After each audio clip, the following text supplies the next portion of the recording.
সিনু, আজকে কি খাবার? কি খাবার আজকে? ফিশ। ইয়ে, ফিশ খাবে? এটা এটা এটা খাবে না, ওই বলছে এটা খাবো না। এটা তো সকালের খাবার, ছোলা আর ভাত। ফিশ খাবে? ভাত আছে। কে খাবে ফিশ? দেখো ফিশ কেমনি করে খাবে ফিশটা। অমনি ভাই তো চিকেন খায়, ফিশ কেমনি করে খায়? গপ করে খেয়ে নেয়।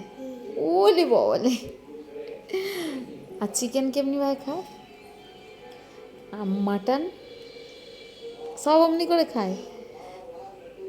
আর বিরিয়ানি কেমনি করে খায়? ওলি বলে। হ্যাঁ এইটা ফিশ, এটা তো ছোলা।